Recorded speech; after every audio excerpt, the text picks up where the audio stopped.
John woke in the middle of the night, sweat dripping down his forehead.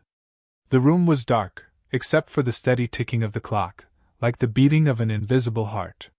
He scratched his neck, a strange tingling sensation spreading across his skin, like 1,000 tiny needles pricking him. "It must be fleas from the shelter," he muttered, his voice hoarse, trying to shake off the growing unease in his chest. The shelter, where he had worked for years helping people experiencing homelessness, had always left marks on his body, the red, stinging bites he was familiar with. But tonight the itch was worse, like something was crawling under his skin, gnawing at his peace. His wife, Sarah, turned over beside him, her voice sleepy but tinged with worry. "You got bitten again? I told you to check more carefully." John chuckled, trying to reassure her. "It's okay, I'll take care of it tomorrow." His smile was weak, not enough to hide the fatigue in his eyes. He knew Sarah was worried about him, and he began to feel an unnatural chill in this familiar space. Pale moonlight filtered through the windows, illuminating the rumpled sheets, mingling with the musty smell of the carpet and the gentle lavender scent Sarah loved. But the fragile peace did not last long. A slight sound came from the hallway, like footsteps on a wooden floor. John sat up, his heart pounding so hard he could feel it in his chest. "Who's there?" he called, his voice trembling in the darkness.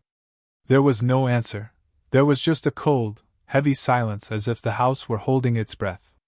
He glanced at Sarah, who had fallen asleep, unaware. He took a deep breath, telling himself it was just the wind or the wood creaking in the cold night. But the unease refused to leave him. The clock's ticking seemed to grow louder, like a drum beating in his head, signaling that something terrible would happen. John lay down, trying to close his eyes, but sleep did not come. The tingling on his skin persisted, and the noise from the hallway was a silent warning. He did not know that, in the darkness, a stranger was quietly approaching, each step soft but deadly. 2. Climax 1. The nightmare begins. Before John could fall asleep, the bedroom door swung open with a deafening bang. A dark figure rushed in, fast as the wind, without warning. John only had time to feel a rough hand tighten around his neck. The sour smell of sweat rushed straight into his nose, choking him.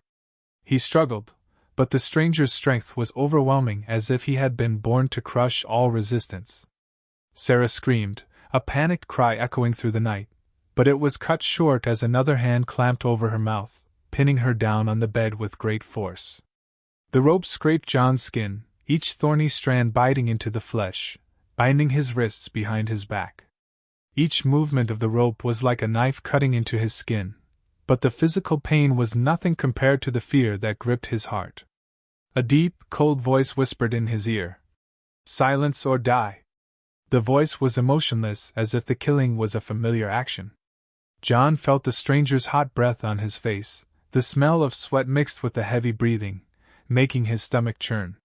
Sarah struggled, her eyes wide in the darkness, searching for John in a panic. But the stranger pulled her from the bed, tying her to a chair in the corner of the room. The scent of her lavender, soft and familiar, was drowned out by the sweat and terror that filled the air. John tried to scream, but his dry throat only let out a weak groan. The stranger turned, his eyes behind the black mask gleaming coldly like two flames in the night.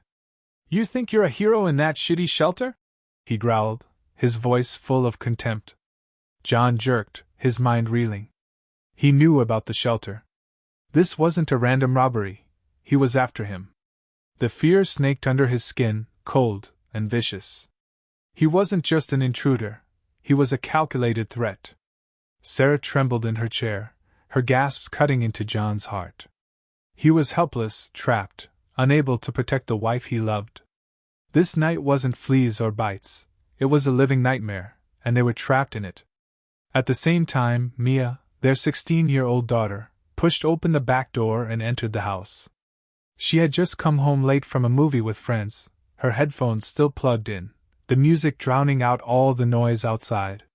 But when the door closed, an icy blast of air rushed in, making her shiver. The house was dark, with no light on, a far cry from her usual routine when her father always left the hallway light on to welcome her home. Mia took off her headphones and called out softly. "Dad? Mom?" Her voice trembled as if sensing something was wrong. There was no answer, only a soft moan from upstairs, so faint it was almost inaudible. Mia paused, her breathing quickening, her heart pounding wildly. A strange smell wafted through the air, a sharp metallic scent, like blood, mixed with her mother's lavender perfume. She tiptoed up the stairs, each step as light as a cat's, trying not to make the wooden floor creak. The dim light from the street lamp filtered through the window, casting eerie dancing shadows on the hallway wall. Through the crack in the bedroom door, Mia saw the blurry figure of her mother tied to a chair, her head bowed in terror. Her father lay motionless on the floor, his hands tied behind his back, blood seeping from a small cut on his forehead.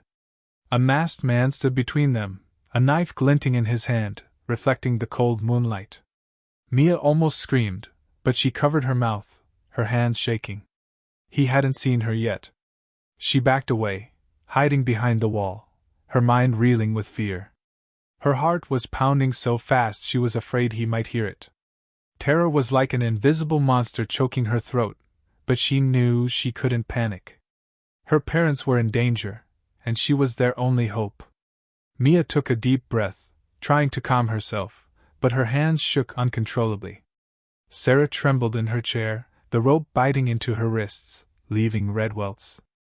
Every breath she took was a choked sob, a tsunami of fear drowning out her thoughts. She heard the kidnapper mumble into the phone, his voice low and threatening. "I have them. Give me the money, or I'll cut off every finger." He turned, his masked eyes scanning the room, cold as ice. "There's a daughter in this house, isn't there?" he growled, his voice full of malice. John flinched, his fear turning to impotent rage. "Don't touch her!" he cried, his voice hoarse, as if each word was forced from his parched throat. But the kidnapper only sneered, the laugh echoing in the night like an ominous call. Sarah sensed movement on the floor, soft, careful, like a cat stalking its prey. Mia, she thought, her heart stopping. If she were found, it would all be over. She glanced at John, her eyes pleading for help, but he was as helpless as she was. The horror lay not just in the sharp blade in the stranger's hand but in the thought that her family could be lost forever. The smell of his sweat, the metallic scent of the blade, and the familiar lavender scent of the room combined into a horrible mixture that made her want to vomit. Sarah tried to keep her composure, but tears were streaming down her cheeks, hot and helpless. The kidnapper stepped closer to John, the tip of the knife pressed against his neck. "You don't have much time to scream," he whispered, his voice as deep as an echo from hell. John gritted his teeth but could do nothing but watch his wife in endless pain. Mia hid in the shadows of the hallway, her mind racing. Call the police? No, he would hear the phone ringing or her voice. Run away? She couldn't leave her parents behind, couldn't leave them alone with that lunatic. She realized he was still waiting for someone, perhaps an accomplice or the ransom he demanded. Time was running out, and she could feel the hot breath of death on the back of her neck. She remembered the old mousetrap in the shed, a third one she'd made to keep the rodents out of the shelter. It wasn't a weapon, but it could be a distraction. If she lured him out of the room, she would have a chance to rescue her parents. But he would find her if she failed, and the consequences would be unimaginable.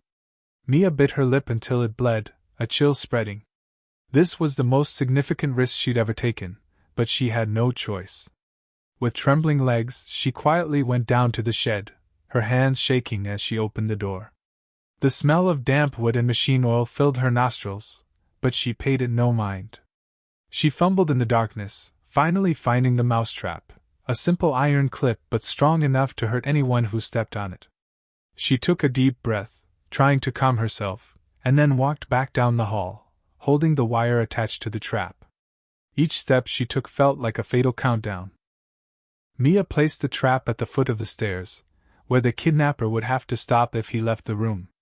She attached a wire to the trap, stretching it to the window at the end of the hall. With a sharp breath, she pulled the wire. A creaking sound came from the window as if someone were trying to climb out. The kidnapper jumped, turning toward the sound. "Who's there?" he growled, his voice full of menace, and walked out of the room, knife in hand. Mia held her breath, hiding behind the sofa in the living room. His footsteps pounded on the stairs, each step a hammer blow to her heart. She pulled hard on the remaining rope as his foot hit the floor. The trap clamped his ankle with a deafening click. He fell to the floor, a scream of pain echoing through the house. The knife flew from his hand, rolling across the tiles. Mia lunged forward, grabbing the knife with the speed of a cheetah. She ran back up the stairs, her heart pounding. She cut her mother's rope first, her hands shaking but not hesitating. "It's me. Are you okay?" she whispered, her voice choked. Sarah hugged her, tears streaming down her face, but there was no time to be emotional. Together they cut John, still dazed but no less determined. John stood up, hugging his wife and daughter tightly, the warmth of their hands dispelling the coldness of their fear. "You did well, baby girl," he whispered, his voice shaking with emotion. Mia, the knife still clutched in her hand, ran to the phone and called the police. "There's an intruder in my house. He's downstairs. Get here!" Her voice was still shaking, but the certainty in each word made her feel stronger than ever. Just a few minutes later, police lights flashed outside the door, cutting through the darkness of the night. Sirens wailed, and the sound of police boots stomped into the house. The kidnapper was handcuffed, his face contorted with pain and defeat, his mouth muttering meaningless curses. The family of 3 stood in the living room, breathing steadily, but hearts still pounding with adrenaline. John's shelter may have been the source of trouble in the past, flea bites, sleepless nights of worry, but tonight, the love of family saved them from the darkness. John squeezed Sarah and Mia's hands, feeling the strength of their unity. "We made it through," he said, his voice hoarse but sure. Mia smiled, though tears still ran down her cheeks. "Because we are family." As the police led the kidnapper away, the red and blue lights of the patrol car flashed across their faces, a reminder that peace had returned. But the memory of this terrifying night would remain with them forever, a testament to love, courage, and intelligence triumphing over darkness. If the story of Mia's courage and John and Sarah's love for family moved or thrilled you, leave a comment to share your thoughts. What would you do if you were in Mia's situation? Don't forget to like and subscribe so you never miss out on more dramatic, emotional stories like this one.